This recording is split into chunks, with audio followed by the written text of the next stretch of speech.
Welcome, everybody. Can everybody hear me okay? We're going to get started. And can everybody hear me okay in the back? Great. Can you hear me okay? Yeah?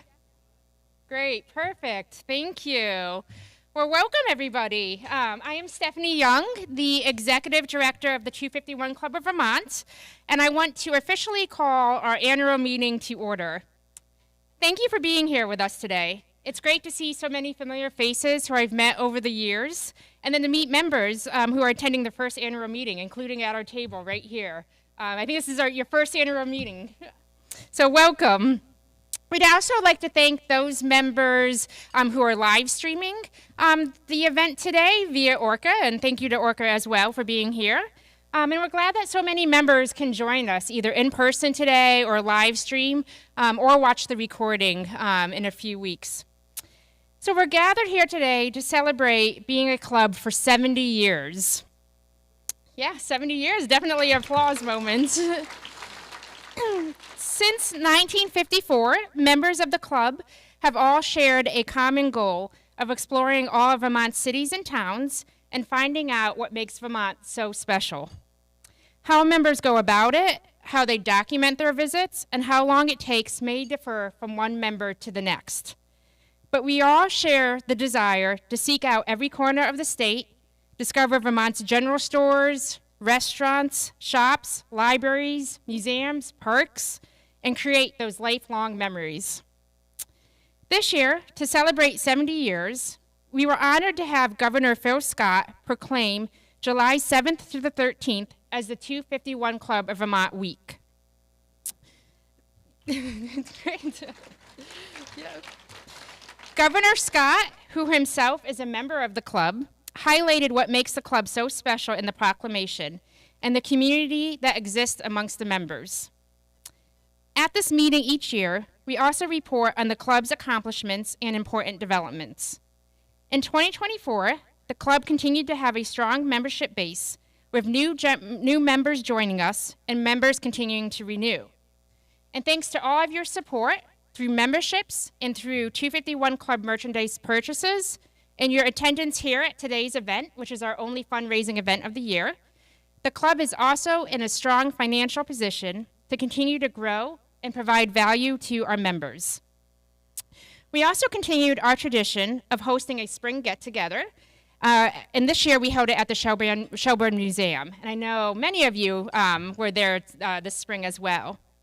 We had about 100 members join us in Shelburne, and we had a chance to explore the museum grounds, and then also to connect over lunch. This year, we also continue to support the Woodridge Rehabilitation and Nursing Home. They've created their own 251 Club, and when they are able to, they go out and they visit different places throughout Vermont, and then if there are health concerns, they bring those places into the residents there. And then we also added in support to a middle school classroom this year at the Mill River Unified Union School District. And at that school, a middle school teacher reached out to us, and she started a 251 Club class for the middle school students there. So we donated memberships to that class, and she told me that the semester is off to a great start. And that class at the middle school is researching all the historical roadside markers in Vermont. By the end of 2 semesters, we will have donated 40 memberships to that class, and to those students to learn about Vermont and the club. And then finally, after 5 wonderful years with the club, I am stepping down as the executive director at the end of this year. These past years, I've had the honor of getting to know so many of you, and I see so many faces that I have known now for 5 years. And I've enjoyed hearing all of your stories and your memories, and I know I'm taking from all of you different places that I want to go explore in Vermont with my family. My family and I were at 203 cities and towns, so we're making our way, and we're hoping to finish up our quest, and I will continue to be an active member of the club. I will no longer be the director, but I will be sitting here with all of you next year as well. The club has been very special to me and has meant a lot to me. Oh, thank you. So with all that being said, I'd like to thank all of you again for your support. And I also wanted our board of directors to please stand and to give them a round of applause as well. They do a lot of work on behalf of the club, not just for the annual meeting, but throughout the whole year. So board of directors, if you can please stand up. And thank all of you for, thank you. Okay, so now with that, I would like to introduce our keynote speaker, Steve Perkins, the executive director of the Vermont Historical Society. So Steve has been the director of the Historical Society since 2015. And if you haven't had a chance to meet Steve yet, while on an event or visiting the Historical Society Museum in Montpelier, which is, I think, basically down the street, right, across the road, where my family and I have gone often, or to the History Center and Library in Barrie, then you might have seen them on This Place in History. And it's a program that runs on ABC 22 and Fox 44. Steve's passion for Vermont and for our history is clear, from not only the stories he tells during that program, but also the stories we learn about through the Vermont Historical Society Museum. Everyone who visits the museum comes away with a profound sense of Vermont's history across many eras, including everything from the origin of our winter sports that we value here in Vermont to the development and protection of our lands. And after Steve speaks, I believe that we will have time for a Q&A. So with that, I'd like to hand it over to Steve, and thank you so much for being here.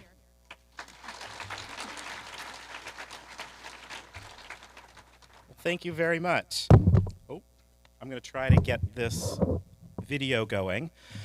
I was asked to speak about This Place in History, a program where I get to travel all over the state of Vermont, and I think it's warming up. Visit sites, visit towns, but necessarily needs some video. So I'm going to share some video with you today of our program. May have to press a button.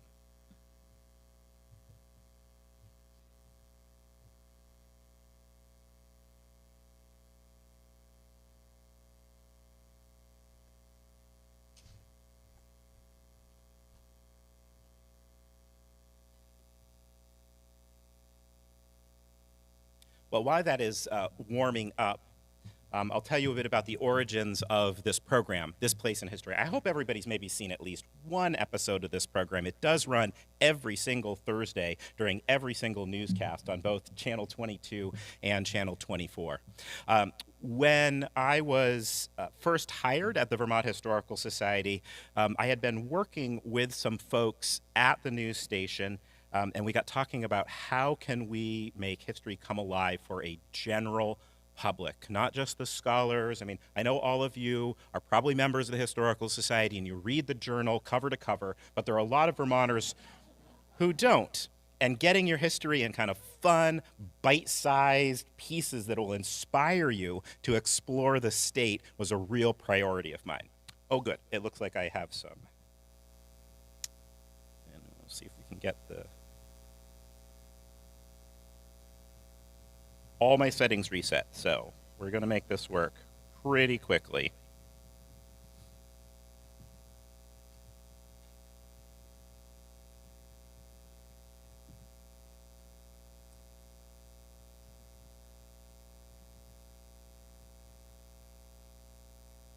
There, that's what you were waiting for, my title slide.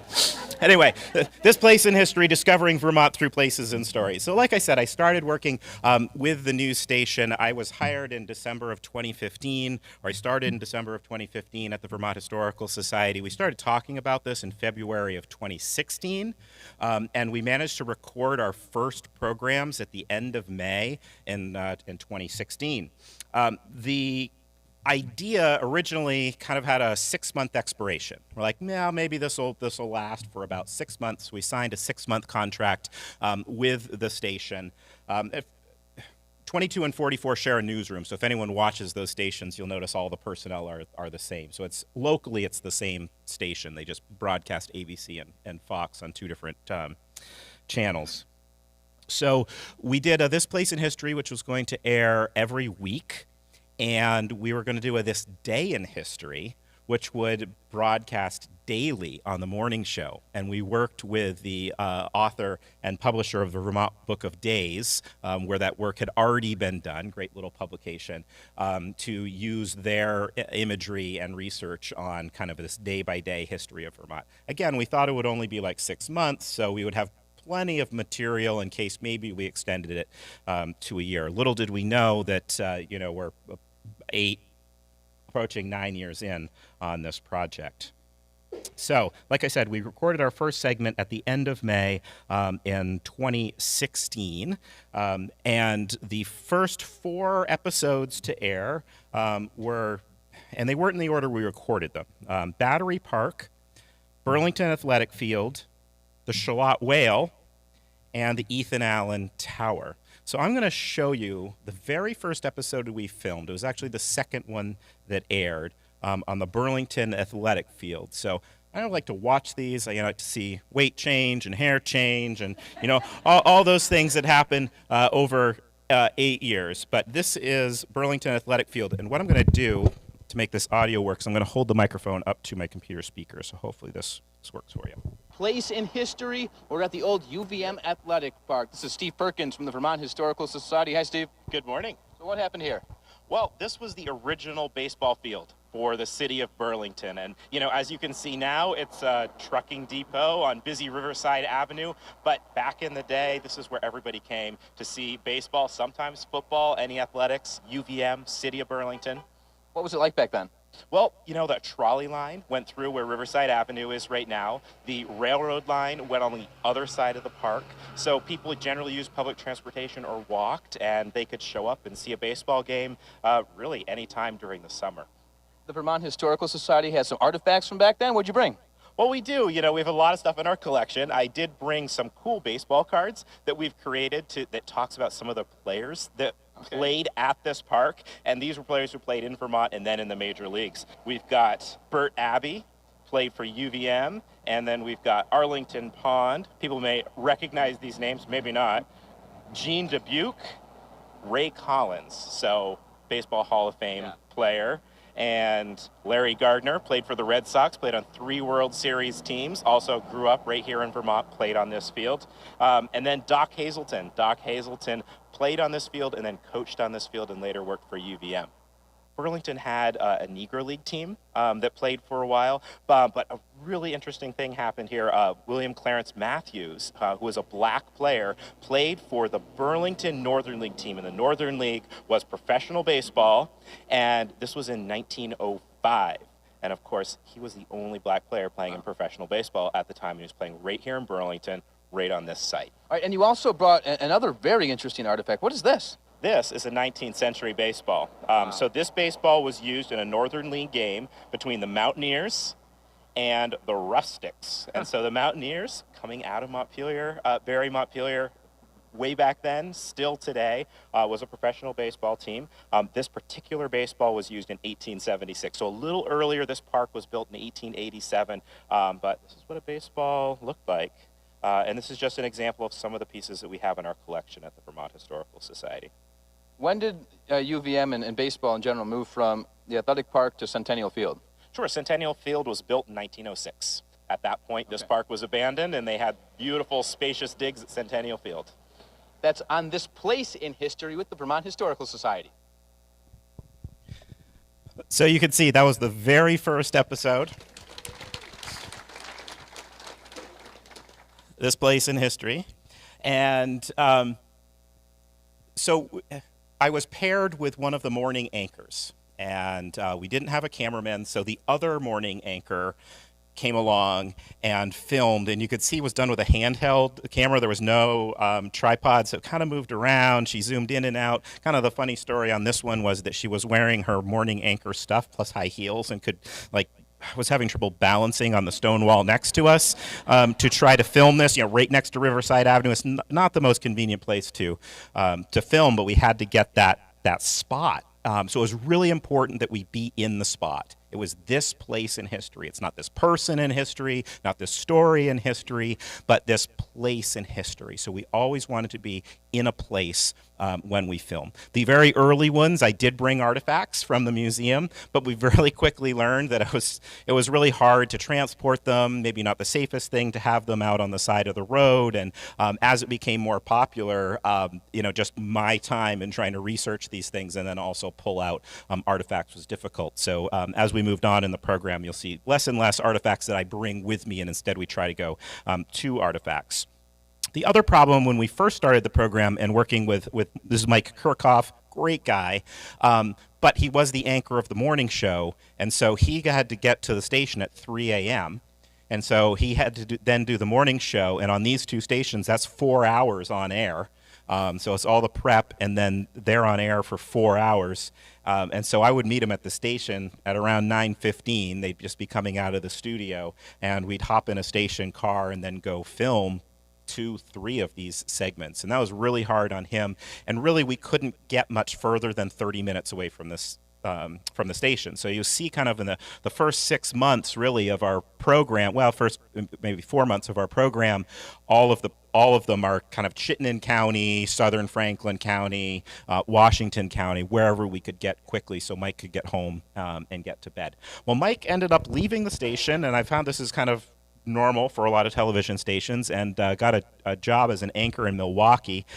So I got paired up with Elena Pinto, and they found that this was starting to become really popular. The program was really popular. We got a lot of great feedback into the station that folks were watching it, and the station manager decided to put more asset into the program. And in that, he assigned an actual cameraman, was a cameraman at the time, to this program. So we had a professional photographer doing the photography work for us. And then with pairing with Elena Pinto, they had this program where they had a morning correspondent who would travel around the state and do live broadcasts, usually 4 days a week, from all these different places around the state. And one of her programs was called Cool Schools, and schools could apply to be on TV at the start of the school day. And so what we decided was, at least while I was working with Elena, that, wouldn't it be great, wherever she's doing a cool school program in the state, then we could film some This Place in History. They'd already be there. She'd already have a cameraman with her. So it was helpful to me because it kind of took that pressure off of me of deciding where we're going to go next. I knew where we were going. I then had to find what the program was.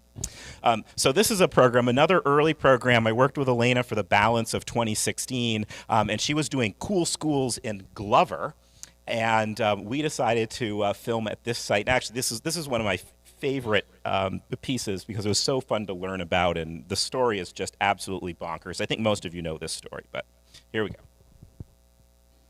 At This Place in History, we are in Glover, and we should be underwater. I'm with the executive director of the Vermont Historical Society, Steve Perkins. So we should swim. We should right? swim? Well, we're on the bottom. Yes. Okay, so we're all the way up looking there. up. We would be 100 feet underwater in 1810. Oh. So this is the site of what was called Long Pond, and it's now called Runaway Pond. Where did it run away to? So it ran away to the north. So this was full of water. I mean, you can look around us and you see all these hillsides. That was the shoreline of this lake that we're now standing on the bottom of. It was about 100 feet deep and about a mile or so long. Mm-hmm. And so there's some guys who lived north of here, mm-hmm. and they had a mill, mm-hmm. and the guy's name was Wilson. Okay. And he decided, I need more power to it was a really dry summer. So mm-hmm. we need more power. So we need more water. Mm-hmm. So let's go up, and at the north end of this lake, let's just dig a little channel.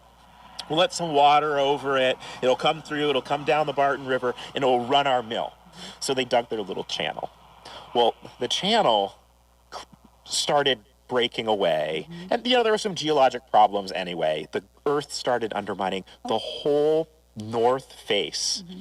of this pond or lake. Mm-hmm. Let go. Oh, no. 75-foot-high wall of water goes tearing north along the Barton River Valley. 2 billion gallons of water screaming. In 8 hours this lake just empties, and all this water goes all the way to Lake Memphremagog, which is a big lake. Yeah. That lake rose by a foot because of all the water that was let go. So each year in June, the town of Glover celebrates this runaway pond. And so, in 2010, they had a bicentennial of the runaway pond. Huh, interesting. All right, well, mark down your calendars to celebrate in June in Glover at this place in history. So Runaway Pond, another place you can go and visit and check out. This was a really hard speech to prepare for, and most of it's just me showing you videos, but we made so many videos. We could be here for hours and hours and hours, so selecting them was difficult. So I'm trying to march through kind of a little timeline of what we produced. So that was Runaway Pond. The station always edited everything we did, so sometimes maybe we would talk for 20 minutes, half an hour, and some of you in this room we've even interviewed for the program, and you know that you get cut down to about 3 minutes. The goal is always 3 minutes on these segments. More and more people were responding positively to this segment, and they actually saw a bump in their ratings for this morning show on Thursdays. And it was the only thing different that was being done on Thursdays. So attributed it to this segment. So when Elena left, she got a job as an anchor in Boston. They decided to assign somebody to this program and give them a day off. So they assigned Amanda Tebow, who was the morning meteorologist at the time. She later became the chief meteorologist. But the deal was that they gave her one Friday a month away from meteorological duties and just assigned to doing this program. And so they assigned her and a photographer we got 1 day a week, or one day a month. And so I would then start planning. That allowed us to go much further afield because we didn't have to deal with the TV schedule. We just worked around what we could get done on a Friday. So loved working with Amanda. Amanda's the person I worked with the longest on this program. So she left the TV business a couple of years ago after having a baby. But the bulk of our programs were done with Amanda. Generally, we always try to film our segments in places where you can go. That's the goal, is that the public will watch these segments and want to go there and learn more, or visit just because it's really cool. You can see how excited I am about these programs. I have a lot of fun traveling around the state and learning new things. Sometimes we go to places where maybe you don't get to go, but we just feel like we have to get it on camera. And so one of those places, two. I had 2 videos. I cut one for time today. One was Nolaka, which is Rudyard Kipling's home in Dummerston. You can actually go there, but you have to rent it. But it's really cool if you want to go see Nolaka or go online and watch our video on Nolaka. But I wanted to show this one on the Hartness House in Springfield. And so there was a lot to cover in this piece, but at the time, the hotel and conference center had closed. It had just been purchased by an out-of-state couple. They were looking to redevelop it, and it had been closed for a while. We were just coming out of the pandemic, actually, when we filmed this. And serendipitously, I got in touch with the woman who bought it. She happened to be in Boston. I got her on her cell phone, and she came up just to open the place up so we could go in. And you'll see why we wanted to go in. And we just didn't go into the hotel. We got to see some other really cool stuff that the public hardly ever gets to see. Local news that matters on Local 22 News. At this place of history, we're in Springfield with Executive Director of the Vermont Historical Society, Steve Perkins. Now, Steve, we visited the American Precision Museum a couple of years ago, but we're back talking about Precision Valley and innovation once more. We are indeed, and we're going to touch on really kind of one of the big movers and shakers in creating the Precision Valley, which, I mean, it was the Silicon Valley of its time right here in Vermont. So who is this person? James Hartness. I think everyone can read this Right. over our shoulder. So he's always talked about as James Hartness, governor of Vermont. I mean, his career encompassed so many other things, and he was really this Renaissance man when it came to kind of mechanical engineering. He wasn't born in Vermont. He was born in Schenectady, grew up in Ohio, Worked in Massachusetts in the kind of machine tool industry down there, but then kind of early in his career ended up moving here to Springfield. Hartness made his fortune by inventing a lot of these tools, especially the flat turret lathe. Don't ask me to describe exactly how it works, but this was a real leap forward in machine tools, and he made a lot of money off of this patent, which his firm then manufactured and shipped all over the world. So we're outside of his house, and when I think of a turn-of-the-century inventor, I can imagine a structure just like the one behind us. It's really mysterious. What happened in there? What is that? What's going on? This is probably my favorite part, why I really, really wanted to come to Springfield today. That's an observatory. Equatorial telescope is the exact terminology for that. A traditional observatory of the time had all of the mechanics and everything above ground. It was cold in Vermont. Mm-hmm. And so there's a number of technical reasons why he built it this way, but one of the big ones was that he could be inside, underground, and using this telescope in any sort of weather and not be exposed to this. So it's comfortable. And what's really cool is that telescope is connected to his mansion over here by a series of underground rooms and tunnels. Okay, let's see. I'm keeping tabs here. We have machinery or manufacturing. We have astronomy. You mentioned politics. Can we talk about that? We can absolutely talk about politics. So he ran for and won election as the Vermont governor. He only served one term, a 2-year term. He ran on the idea that too many Vermonters were leaving the state. Sound familiar? Yes. And that the jobs that industry would bring, as well as good transportation, good roads, airports, airplanes, would all lift the state up. And so that's what he ran on. Anything else we can add to his resume? Well, we talked about airplanes. He felt that the roads in Vermont needed to be improved, but even more so, he said the future is in aviation. He got an aviator's license in 1914. He was one of the very first people to get that license, and he got it on a Wright Flyer, a Wright biplane made by the Wright brothers. So he loved aviation. And he built, with his own money, the first airport in Vermont. It was actually called the Springfield Aerodrome, right here in Springfield, and it's now the Hartness State Airport. At this place in history. Local news that matters.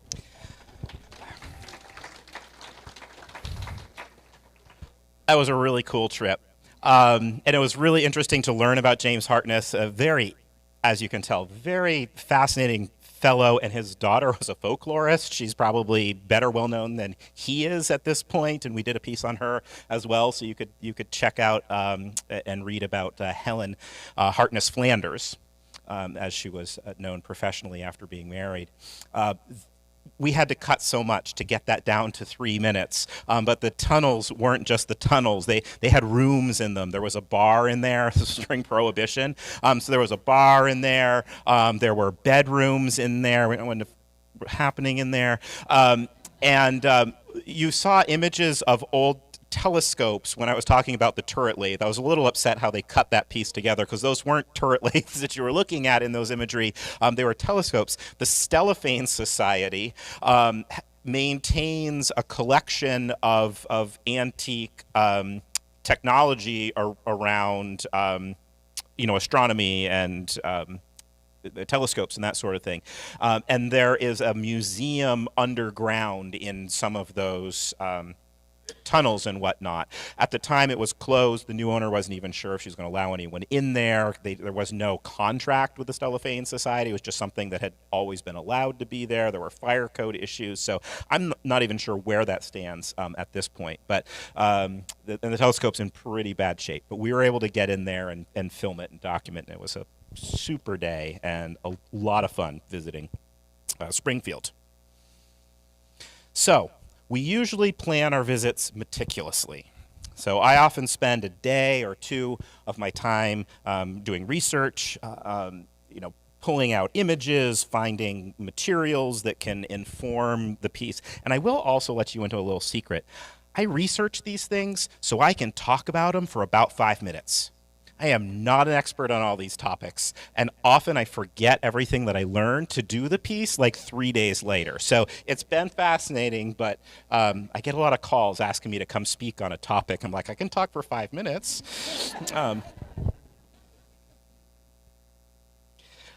So some pieces come along serendipitously. We had it was a really actually long, hot day of filming in Rutland, and we were on our way back to the station. And Route 7, as it usually is, was under construction, and we got stuck in Pittsford, and just in traffic. And we looked over to our left. We were heading north, and there's a monument there, a marble monument. Of course, we drive by it all the time. What is that marble monument? There's a marble monument. There's no green state sign, just the marble monument. So let's shoot. We're stuck in traffic. Why don't we hop out? So we grabbed the camera and we hopped out. As you can see, the preview image here, Amanda had even changed. That's not what she had worn for filming. And we said, hey, let's film an intro here and an exit here, and then I'll go do some research and we'll find somebody to talk to and we'll figure out what this thing is. So sometimes these stories come about serendipitously, and sometimes they're some of our best stories.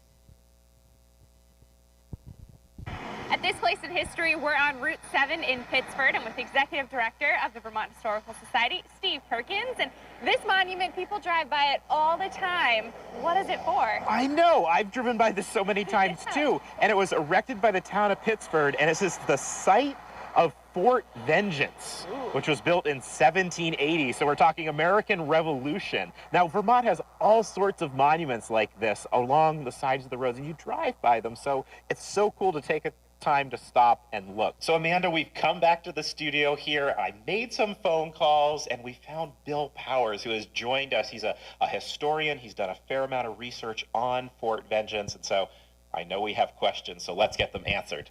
Well, in the 1770s, after Burgoyne came through with his troops and devastated the area, so there was a string of forts that ran from Fort Warren and Castleton, Fort Vengeance in Pittsford, which was built, and then over the Green Mountains to the Royalton area where there were other forts. And they said, we can't protect you above that line, so recede, head south, and we can protect you from there. That was the initial thought for having the Fort Vengeance built. What did it look like? It was really a palisade fort with trees cut down and a palisade built around about an acre or more of land. It contained about 150. So there was a name that was very prominent on the monument that we saw in Pittsburgh, Caleb Houghton, is that correct? Correct. Who is that? Technically, that monument in Pittsford is the Caleb Houghton Monument, and it was established on the site of Fort Vengeance. Caleb Houghton was a soldier stationed there at Fort Vengeance, and he had gone down to visit a house where Mrs. Sarah Cox June was doing his laundry. But on the way back from that house, he was attacked and killed by an Indian about a half a mile south of Fort Vengeance. When Ebenezer Allen, who was the commander of the fort and was responsible for building the fort, heard about this, he took a rum bottle and smashed it against the gate to the fort and vowed vengeance because of what they'd done to Caleb Houghton. And that's how Fort Vengeance got its name. Did the troops in the fort see much action? Not really. The fort was never attacked. The fort was built in the spring of 1780. It was basically finished by the summer, probably except for the brickwork for the furnaces. And it lasted till about 1782. Nothing really significant happened there in the big picture, but they thought it was pretty important to protect them from any invasion that might come down from Canada. The fort was built on Caleb Hindy's property, and he went back and occupied the fort site again on his property, and he probably disassembled it. Dr. A.M. Caverly was a resident of Pittsford, and he wrote the history of Pittsford in 1872. He kind of resurrected the memory of Fort Vengeance, if you will. As a result, they erected the monument in 1783, had all kinds of dignitaries there. There was photographs taken and by C.W. Nichols in Rutland. So there was a big celebration. It happened in August of 1873. When Route 7 was widened, the monument got moved a little bit. They also did a full archaeological survey of the site. These are some objects that we pulled out. We have a 1746 Spanish silver real. These were used by troops as a form of currency in the American colonies. We have some early Masonic cufflinks. Some basket weave buttons are very similar to basket weave buttons that were found in Mackinac and what's now Michigan. And then this is a 1772 British halfpenny. So certainly from that time period of the fort. So if people want to learn more about Fort Vengeance or other forts from that time period or that region, where should they go? Where can they go? Well, you want to know more about Fort Vengeance, come to the Pittsburgh Historical Society. We have a wonderful display. We have a wonderful museum. So that's the story of Fort Vengeance. At this place in history.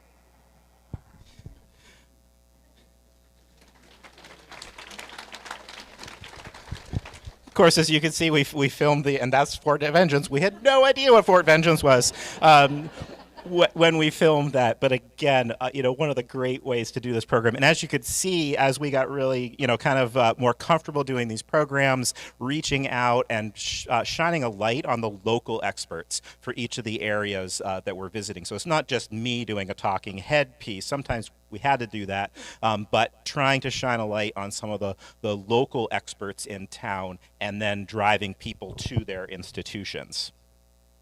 So, like I said, we had we have one day a month where we have to film.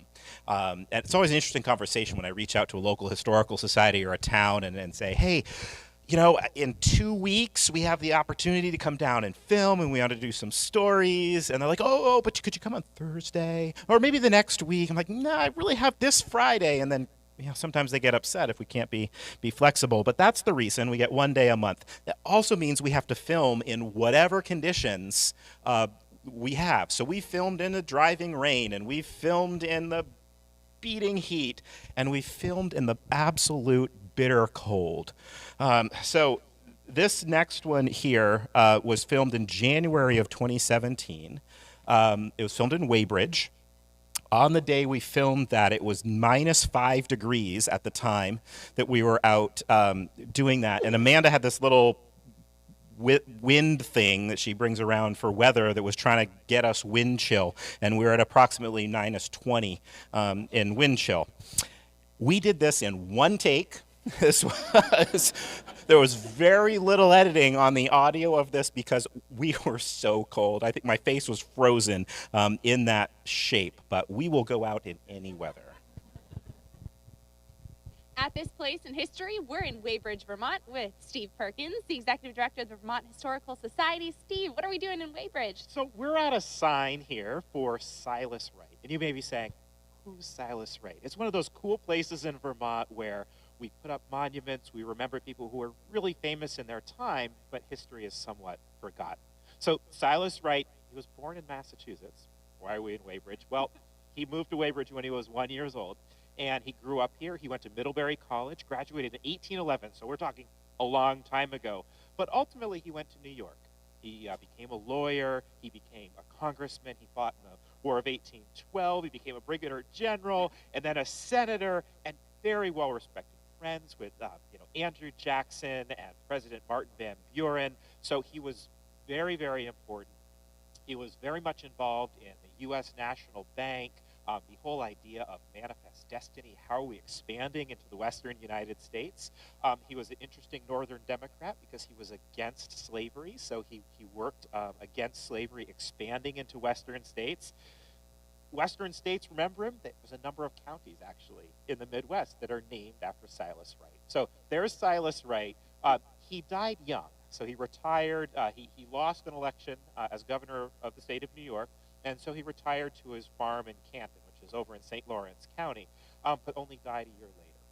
The people of Weybridge wanted to remember him because he was this great, native son of the town. So they commissioned a really big marble monument. And so there's this beautiful monument right in the middle of Weybridge to remember Silas Wright. And so they put this up in around 1850, and Martin Van Buren came and he spoke, former president of the United States at the dedication. And then the monument also has these beautiful marble busts or frieze of Silas Wright. And they were created by a pretty well-known American sculptor, Erastus Dow Palmer. So it's a beautiful piece of American artwork. So you can stop by Weybridge, check these out. Palmer did a couple of sculptures that are in the Metropolitan Museum of Art right now. One's called The White Captive, the other one's called The Birth of Christianity. So check them out, they're pretty cool, but all right here in Weybridge. And so now, what's the most famous part about this monument to Silas Wright? It's the monument for Monument Farms Dairy. So a lot of people love Monument Farms Dairy milk, and certainly their chocolate milk is super, super good. And you can buy that all throughout the Champlain Valley. But the monument in Monument Farms Dairy is this monument to Silas Wright. Excellent. So come enjoy some chocolate milk and check out this place in Vermont history. So how many people knew that the Silas Wright Monument was the monument for Monument Farms Dairy? A couple, right? Superstars, probably from Addison County. We had our fair share of technical issues as well. And, wind, light, a photographer shows up and we're like all the way down, we're down in Newfane last year at about this time, and we went to film in their brand new museum, which was the old jail. And we get in there and the photographer was like, I was like, what's going on? He said, I forgot the batteries for the lights. So we had to film everything like in the front room where we had some light coming in from the windows, and we didn't get to show a lot of the really cool stuff because there was no way we were driving 3 hours back to Colchester to get the specialized batteries they need for this weird light that mounts on the top of their camera. So that's happened, and all the time, audio issues. Mics hardly ever work. I don't know what's going on. And maybe it's just our program, but we can never seem to get them to work. So this next episode is an extreme example of that. And I also wanted to show this episode because it is the second most searched episode when we do our web metrics. And so I think over 10,000 or 20,000 views on this next episode. It's on the Fenian raids, but we filmed the whole thing up on the side of the road in Franklin County, and I got a call 2 days later saying we don't have any audio. The microphones weren't on. I'm like, oh my goodness. We can't go back and do this. We need to cut it. And so Amanda, whose husband also does film production and had a home studio, said, let me see what I can salvage from the shotgun mic. And so the shotgun mic is that microphone that's attached to the camera, and we always leave it on, and it catches that ambient sound. And so they can turn that ambient sound down or up depending on what we want to, give for ambiance of our piece. So all we had was the audio from that shotgun mic. So he was able to salvage the audio. You'll hear that the audio is a little weird on this, but it is one of our most viewed episodes. At this place in history, we're in Sheldon with the Executive Director of the Vermont Historical Society, Steve Perkins, and we're standing on the side of 105. You're holding a firearm. I don't know what is going on here. And I'm wearing green, so we must be invading Canada. Clearly. That's what we're talking Right. about today. So our topic is the Fenian raids of Canada. There were two raids, one in 1866 and one in 1870, but it goes back to really the 1850s. You started to see a lot of tension between England or Great Britain and Ireland. And so you have a huge group of Irish immigrants that are living, many of them in the United States, who are yearning for a free Irish homeland. Now the American Civil War comes around, and a lot of these folks are organized into military units based on ethnicity. So you get Irish brigades. There was even an Irish company out of Burlington. They come up with this grand plan that they will invade Canada, which was part of Great Britain at the time, and hopefully by doing that, it'll help convince Great Britain that they need to let Ireland be a free and independent republic. So in 1866, they did invade Canada. And there was one pretty famous battle over from New York into what's now Ontario. And the Fenians won that initial battle, but of course more British troops came in and they ended up retreating. Also in 1866, you had some troops that had come through Vermont to go into the eastern townships they would take the train to St. Albans and then kind of muster there, and then take the train on the Missisquoi Valley Railroad here to Shelton Depot. And then they would have marched due north. So in 1866, they went there, and they were there for a little over a week, yucking it up, destroying property, eating whatever they could find, and generally making life not grand for the residents of the eastern townships, until finally some troops came over from Montreal and kicked them out. But in 1870, they decided, we're going to invade again. Now, at this point, eastern townships have created a home guard of well-trained, volunteers from the area to repel any attack. And so that's what happened. So the Canadians set up on a hill called Eccles Hill that has a great view into the United States. They set up there with sharpshooters, and they waited for the Fenians to line up and cross the border. They let loose a volley, and what happens, one Fenian dies, a second one died a little bit later, everyone else turns around, books it out of there. They go running back. So this rifle right here, actually some sort of musket, was used by the Fenians. It's surplus Civil War, and it was dropped in Franklin as they were retreating and retrieved and placed in the Vermont Historical Society. But, it happened right here. We're standing on the side of standing on the side of Route 105, major transportation route back and forth to Canada. That's why they came this direction. But a little kind of mini war between the Irish Republican Army and British forces. At this place in history. So I think a lot of people doing research, really use these segments, and I think because they are archived and placed on our YouTube channel by Vermont Historical Society, it does something with the Google algorithms. A lot of these come up as primary source material when people do, or not primary source, but a primary search result when people do a search. So there are a lot of bigger themes in U.S. history that folks around the country are doing research on. Our video comes up first. So we get contacted by a lot, especially kids doing research. Tell me, Thaddeus Stevens is by far our most viewed video. So we get a lot of questions about Thaddeus Stevens. And that's the one where, can you come and speak to our conference about Thaddeus Stevens? I'm like, I can talk for 5 minutes about Thaddeus Stevens. Very much not an expert on Thaddeus Stevens, but a lot of people are researching him right now.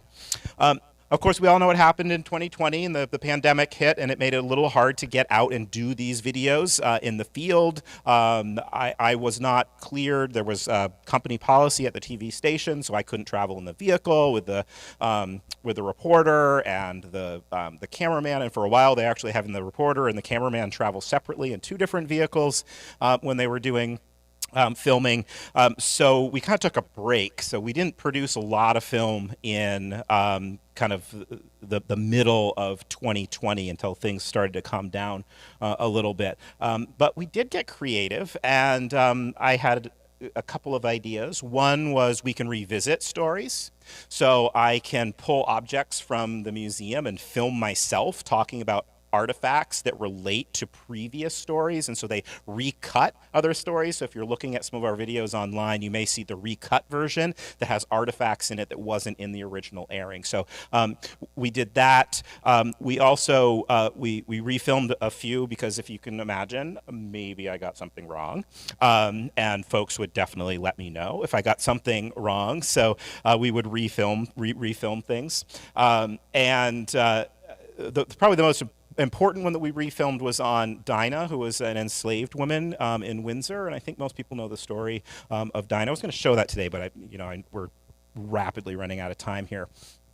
Go online and check that out. I recut it. There was some criticism from some people in the town of Windsor that felt that I wasn't treating Stephen Jacob, the person who purchased another person, fairly. You can see where my feelings lie on that.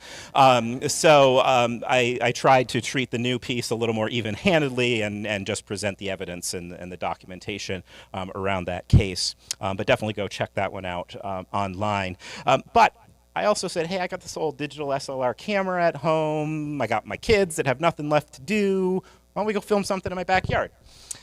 So we went out and we filmed some pieces at my house. And this was a piece that we filmed as kind of more like doing history, how to find history wherever you go in the state. And my daughter absolutely loved it, and she loved that she saw it on TV once it was finished. Local news that matters on Local 22 News.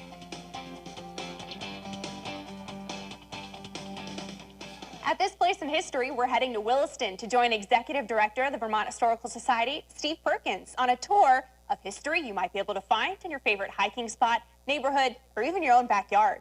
Behind the lens, Steve's 13-year-old daughter, Celia. Let's check in with them. I'm Steve Perkins, the Executive Director of the Vermont Historical Society, and we're doing this a little different today. We're doing this from home. So I'm out behind my house in an old field, but wanted to talk today about some things that you can find to see a bit of history right where you live.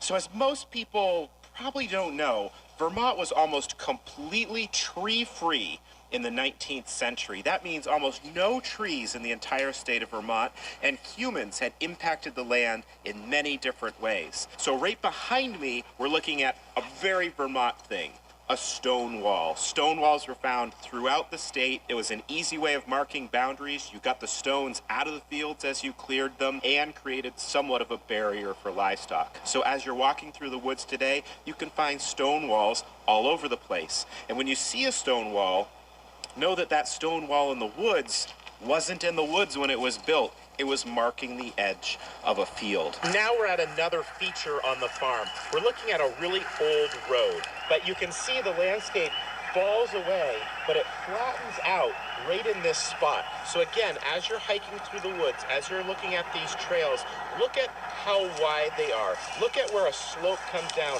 It may flatten and then drop again, and you may be looking at old roads. Again, lots and lots of old roads in Vermont, and they're super fun to explore. You can even get a really old map and follow those old roads as trails through the forest. Vermont was covered with little towns and villages all through the mountains and through the valleys that are no longer there anymore. The people have upped and left, and the buildings are gone, but often you can still find the cellar hole. So look for square depressions in the ground when you're walking through the forest, but also, here's a real tip, look for lilac bushes. Often people of mainly English extraction who are building villages in Vermont put lilacs on the corners of their houses. We still do that today. It's really beautiful. But this is a dead giveaway that this was a cellar hole and not just a sinkhole in the woods. So we're going to end this little tour in a pretty easy one. You can often find old pieces of equipment out in the woods, whether it's farm equipment, mining equipment. This one, a tree grew right through it. So a lot of fun things to find as you're walking through the Vermont woods, things you can do by yourself to see how people made history right there.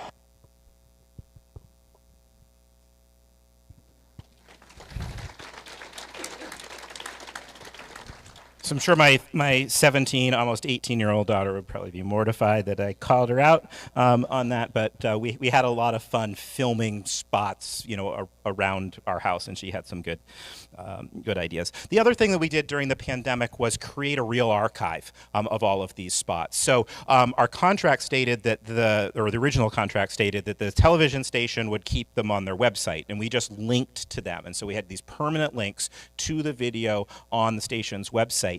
By the time we got to 2020, those links were starting to disappear.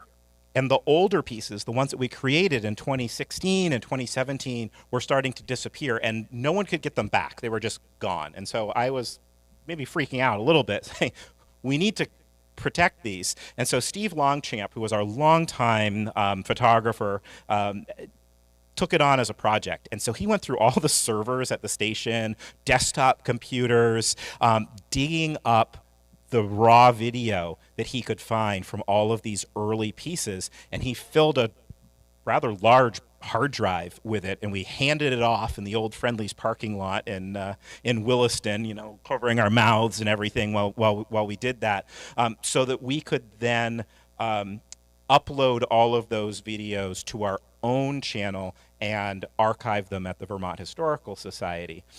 So now we archive all of them because the TV station really or this particular station really doesn't. They're all available on our YouTube channel, and we have an interactive map, which I'll show you at the end for exploring all of the videos. But that was another thing that came out of the pandemic. I will let you know that the most hate mail I've ever received about a piece was when we did a piece on Vermont Made. You know the Vermont Made syrup? Yep, table syrup. It's corn syrup mixed with a little bit of maple syrup. Oh, it was invented in Vermont. People were so mad that I would publicize on television that Vermont Made not pure maple syrup was actually developed in Vermont and up until the 1970s canned and shipped out of Burlington. On the other hand, we did one on Maltex, and which also made a cereal called Mapo, which my mother loves, and it's hard to find Mapo now. It's still being produced, but it's hard to find it in Vermont, and I stated that on air. I had a case of Mapo show up at the History Center with a note that it was for my mother, and it was from the company. They picked up the story online. They were very happy we did the story, and they sent me a case of Mapo to give to my mother, who was also very happy that we did that. So I have a couple more, if you'll bear with me, just a couple more to show you, and I'll wrap it up. But traveling around the state can be really delicious. And that's something I really enjoy. And so we've been all over the state. And again, Steve Longchamp, he's now retired, the photographer that was with us. He was with CAX for years, and then he was with this station here until the end of his career. So he had a lot of knowledge. We called him Diner Steve. And he knew every little hole-in-the-wall place to eat, and he always would direct us to the most delicious lunch that we would have when we were out in the field. And invariably, he would know the owner, the cook, or the server that we were running into at all of those places. And then just kind of one story about Island Pond. I know that was on the trivia here, Island Pond. So we were in Island Pond in the town of blank, and we had finished filming and we're looking to go get lunch. And I don't know why all the restaurants in Island Pond are closed on a Friday, but they were. There wasn't anything open. And so we were walking down Main Street, kind of like looking in windows. And there was this little barbecue place right on Main Street. Those of you up from that area may know it. And looking in, and there was a guy in the back, and he just starts waving at us. And we're like, oh, no, you're closed. He comes running out. He's like, how can I help you, gentlemen? I said, oh, no, we were just looking for lunch. We see you're closed. Not a problem. I've got some pork on the smoker. I'm getting ready for a party. I'll feed you. Come on in. Why are you in Island Pond? So he makes us up some plates of food, just whatever he happened to be cooking in the back, and we sit down. I think I had ribs, and Mike Hoey, who was my co-host at the time, had a pulled pork sandwich, and he sits down, and we tell him about the program. He says, oh, that sounds great. And, of course, one of the questions I always get when I travel around the state, for better or for worse, is, are you from Vermont? Or are you a Vermonter, whatever that means. So am I from Vermont? Yes, I was born in Vermont. So I was born in at a hospital in Newport, but my family lived in Canaan. And as you know, you're not giving too much away on the trivia here, Island Pond's not too far away from Canaan. And so I said that because when I'm traveling in the Northeast Kingdom, there are my bona fides, right? My parents lived in Canaan when I was born. And oh, well, what's your name again? Steve Perkins. Well, what's your parents' name? Also Steve Perkins and Brenda Perkins. And I knew a Steve Perkins. What'd your dad do? So, well, at the time, he was the music teacher at Canaan High School. Oh, Mr. Perkins, by Jesus, he tried to teach me how to play the clarinet. It didn't really work. So there are your connections in Vermont that we run into in every piece. And just as an aside, we filmed in Canaan a year later, and his brother was the one who we interviewed. We also got to film some pieces on food, and I would like to do more on food. So, certainly the beer ones were fun. We did the kind of the craft beer revolution from the early 90s at Vermont Pub and Brewery. We went up to Hill Farmstead because he names all his beers after the history of Greensboro. I don't know if you know that. If you see all the names on his beers, they relate to his family and the history of that area. That was lots of fun. Gave me a whole case of beer. That was cool. Venetian ginger ale was another. Lots of fun connecting past to present there. And then this one. which was great. And it was a great way to end the day because I was really hungry by the time we got into filming this piece. At this place in history, we're in Rutland with Executive Director of the Vermont Historical Society, Steve Perkins. Steve, I wish we had smell-o-vision. It smells so good here. It does smell so good. So we are going to be exploring crackers today. Crackers have been made in Vermont for a long time, and I think most people know about the Westminster Cracker Company. We're going to go inside and check it out. Where are we right now? We are in Rutland, Vermont, in the House Center at Westminster Cracker Company. And people might recognize that name because... So if you've ever gone to a restaurant and you've gotten those little oyster crackers in the brown and white bags, that's us. We're pretty much everywhere. So most of the time when you go get soups or stuff like that, it's our oyster crackers that you're putting into that soup. So we start off with, we make a sponge, and that sponge sits in our proof room for roughly 12 hours. We let our yeast kind of go to work on the different ingredients that we put in there. From there, we then add more flour, salt and sugar, and we make it into a dough. From that dough, it sits another 4 hours before we run it on one of our 2 lines. From there, the dough gets extruded out into a sheet, and then we have dies that stamp out the correct pattern, whether we're making saltine crackers or oyster crackers. They then go into our ovens. They go through our dryer, dry out so that they're nice, dry, crisp crackers, and from there they go directly to packaging. So from the time we actually bake the crackers to packaging, it's usually anywhere between 20 minutes to 45 minutes, and they're in the package in a case ready to go. Between both lines, we're making about 67 pounds of crackers every minute, and we're running around the clock 24/7. So how much flour does that use then, say, a day? We've got 3 silos that each hold 150,000 pounds. We can only make it a few days without having to refill those silos. And I heard a little rumor there's a unique way you actually get the flour from the rail cars in the building. So we actually pressurize the rail cars with air. They're sealed rail cars to come in. Each one contains 50,000 pounds of flour. And then we blow it out underneath the street through piping. It goes up to the top of the silos before it then gets sifted, and it comes into our used bins, and it sits there and waits to be used. What can you tell us about the history of the company? So we started out in Westminster, Massachusetts, and then eventually the company was bought and moved to Rutland, Vermont. And they started out almost in like a garage back on Ranberry Road. And so from there, they moved to the House Center, and that's when they bought Line 1, which is our older line. From my understanding, they actually found the line. It's a very old line, right before it was thrown into the ocean, and it was going to become an artificial reef because they couldn't find anybody that really wanted to buy it. So this company bought that line and started producing crackers. They used to only work 1 shift a day, and they weren't as automated. In fact, they pulled the scrap off by hands before it went in, and they wanted to make sure every single thing was perfect going with these crackers. And we still continue that today, where we're testing our quality and everything like that. So. I stole this off the back here as we came through, right? So it's packaged now in these little plastic bags.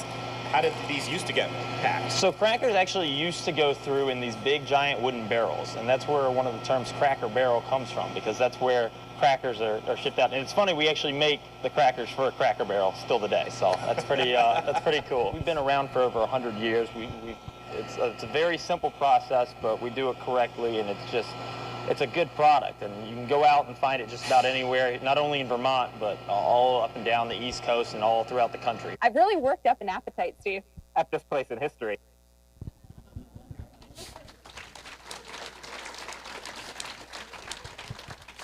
I brought home 2 whole huge boxes of those crackers, and probably 2 days my kids had eaten all of them. There is nothing like a fresh, hot oyster cracker right off the line. Delicious. I mean, I like saltines anyway, but they were great. So I had 2 more. I'm just going to do 1 more so we have enough time for questions here. But I'm often surprised at kind of the stories of truly national significance that are hidden in our little state of Vermont. I mean, I think we know some well-known stories, but there are a lot of pieces that really relate to our national story that have really important places in Vermont. And this is a relatively recent This Place in History. I think it aired last year, maybe like in November, about the Chinese Immigration Detention Center in Richford, Vermont. Not giving anything away. It's one of those northern towns on the trivia sheet. And this is with Mike Hoey. Mike is the current co-host with me of the piece of this program.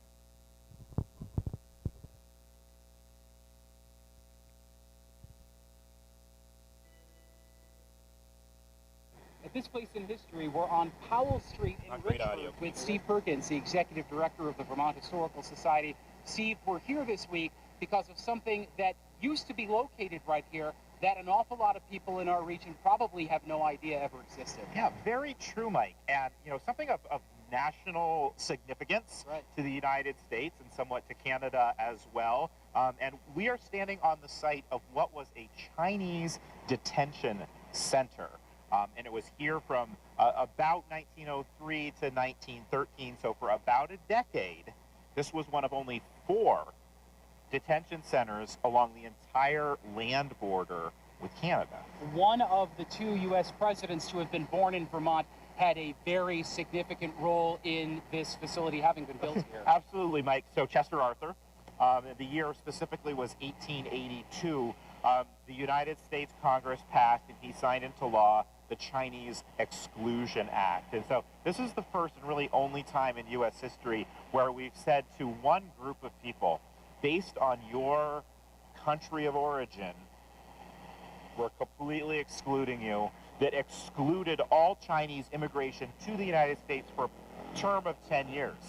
That was the compromise, and that's why Chester Arthur signed it, because it was a term of only 10 years.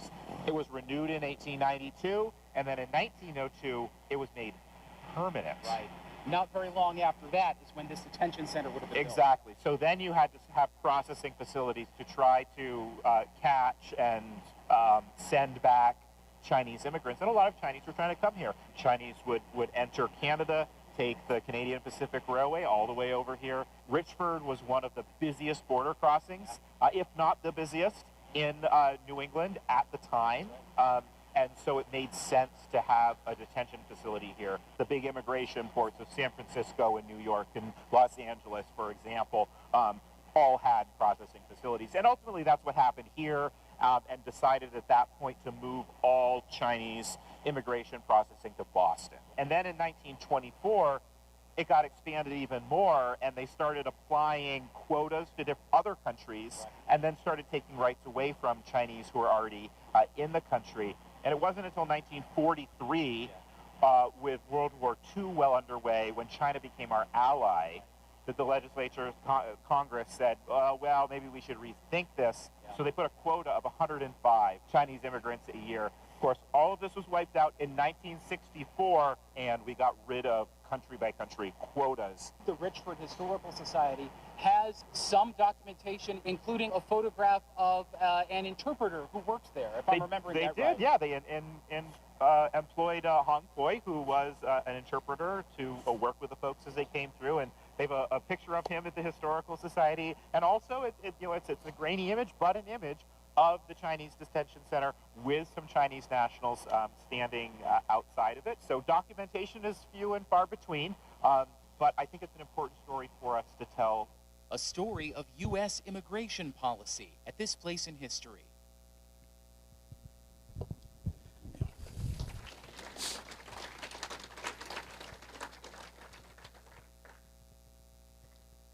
So they're not always fun and games on these, but very important stories for us to know as Vermonters and as citizens of this country. I'm not going to show this last one. You can look it up. It's Alberg's Atlas Missile Silo. Did people know that we had Atlas missile sites in Vermont? 2 of them, Alberg and Swanton. And so we were given permission to film at the silo in Alberg. And so we were up there on a very cold day filming. So you can go online and check that out. But the reason I added it here is it's relatively recent. But also, we had an intern from UVM with us in the car. It was a communications major student who was interning with the TV station and was coming up to work with the camera person that was filming for us that day. And so we were on our way. Where are we going? Oh, we're going to Alberg, and Mike was like super excited because we were going to be talking about missiles, and like I've never been on a missile site. We get to look down into the control center, which is full of water, all that kind of stuff. And the student said, well, missiles, like what? And I said, oh, well, it was part of the Cold War. And the student said, what's the Cold War? So part of our mission at the Vermont Historical Society is that we believe an understanding of the past changes lives and builds better communities. That's really important. Really important. And I hope that this program inspires people to see history, get excited about history, travel around our state and visit history, and learn about it.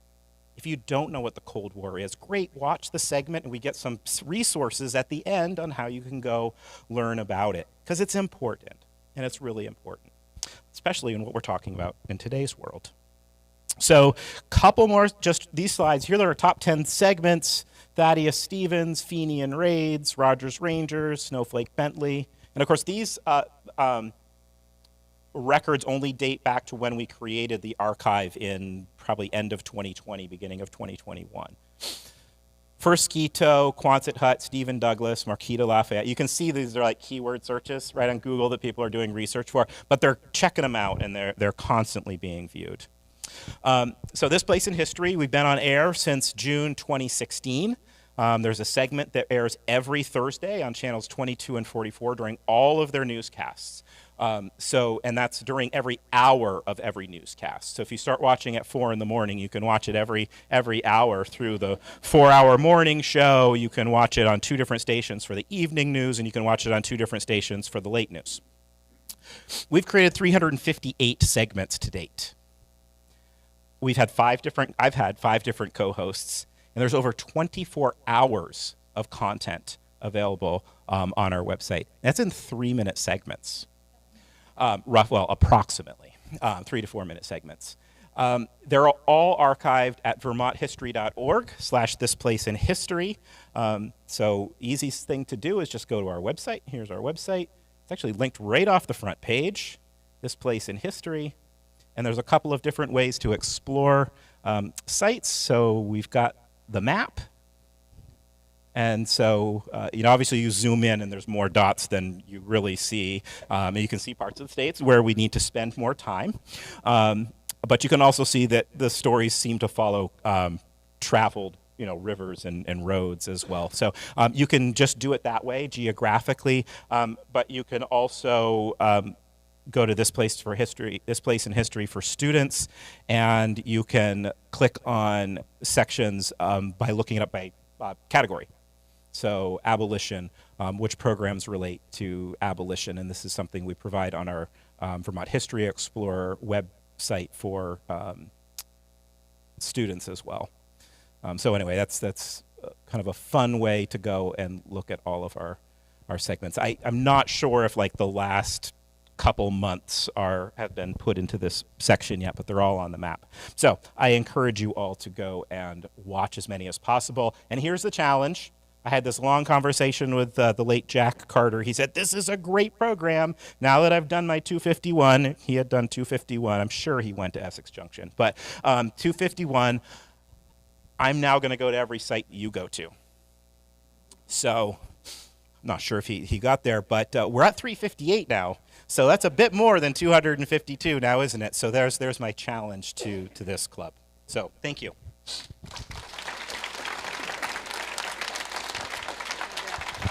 Thank you so much, Steve. You are an amazing storyteller. And I think it's clear by just being here today and then also watching those segments. And how many did you show? About 6 to 8 here? And 9. And I cannot believe how much I just learned from just watching those 9 segments. So thank you so much. And I think Steve said he could take some questions. So if you want to, you're easy. I can bring the mic over here. 2 questions. Are there any segments that when you're old and senile, you'll never forget? They either made your heart sing or broke your heart. And the second question is there any place you wanted to go but couldn't because you were denied access or it flooded away or something?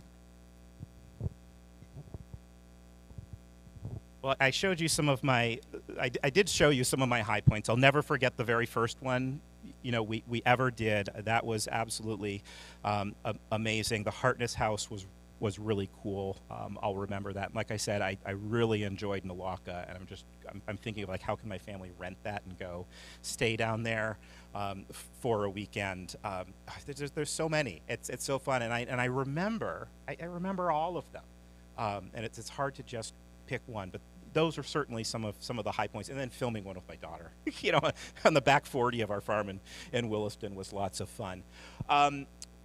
So there's one that we've been meaning to do, and we haven't been able to get in for a number of reasons. We did get permission from the landowner, but we couldn't figure out how to get through a locked fence, and then we couldn't get through snow, and then there was also negotiations with Immigration and Border Control, or ICE. So there, I'm trying to remember forgetting the exact name of the guy. He created he invented a gun. Bull, thank you. Yep, up in North Troy. And we have permission to film on the site of his facility there that was creating a gun that theoretically could put a projectile into space, or ballistically launch a projectile without a rocket. And so I won't get into it too much, because it's going to be a really cool story once we're able to get in there and tell it. I mean, intrigue and the Mossad and Saddam Hussein and Canadian Defense Department, the U.S. Defense Department. Yeah, it's a fascinating story, and I think once we get a generation on, I think more will even come out, because there's still a lot of people that don't want to talk about what went on in the development of that weapon right here in Vermont. So that's one, and I am just it's been on my list. We gotta go there. We gotta go there. We gotta go there.